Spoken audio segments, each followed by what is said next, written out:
slipping into the future. Time keeps on slipping. I hope you guys put your comments in the last video, but I am very excited to say that this movie, hold on, I gotta do this in a cool intro. Okay. Everybody get up, it's time to jam now. We got a real thing going down. Welcome to the Space Jam. So Space Jam was a classic movie. Like, oh my goodness, this was like everyone's childhood movie growing up. And watching it as an adult, I do have to say I have to give it a match. It was just okay. Like the soundtrack, fire. It has held up. I had forgotten about so many of those songs, and so now I'm like, I gotta listen to the soundtrack again. I gotta jam out. Basketball Jones used to be my jam. I love that so much. Space Jam was amazing. Like, there were just so many good songs. Like there's, what's his name? The Duck had a song on the soundtrack that was like, I was obsessed with. That was my jam when I had the DVD as a kid. And they're like, the soundtrack songs have held up so good, so amazing.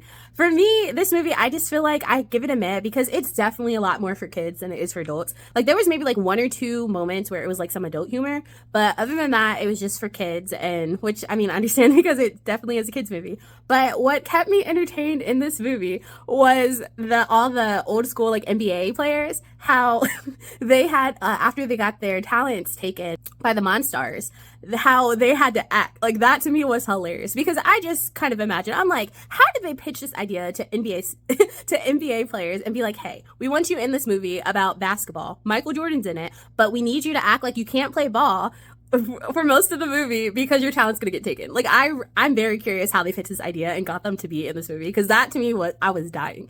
And there's like one scene that just cracked me up, and it's like where Michael Jordan is in his hotel room and he's watching like the news, and so they're showing clips of all these players, the 5 players that have like lost their basketball skills.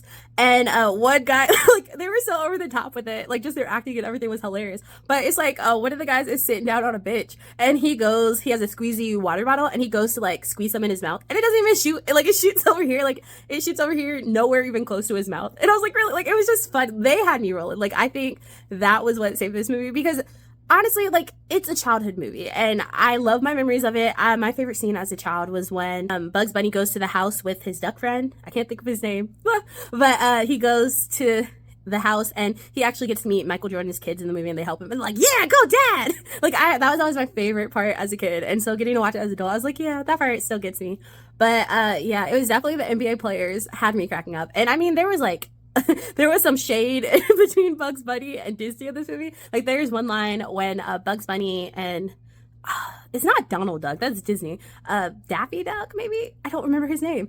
Well, anyway, but when Bugs Bunny and the Duck are walking back from Michael Jordan's house and they're going back to Looney Tune Land, and they're like trying to come up with names for their basketball team. And so the Duck is like, how about we call them the Ducks?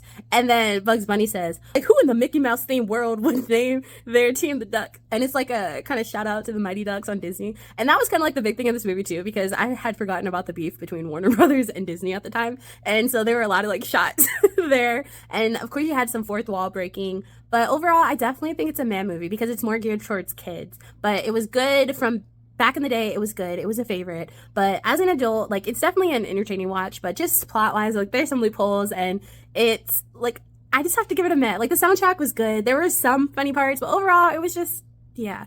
But I would watch it again because it was a big part of my childhood. So it will probably always be a man movie. But if I ever have like younger family members and they've never seen it, we're watching Space Jam. Like I feel like it's kind of like an intro into your childhood for everyone. So yeah, let me know what you think, and I will see you guys in the next video. This has been another episode of Real Talk with Noelle.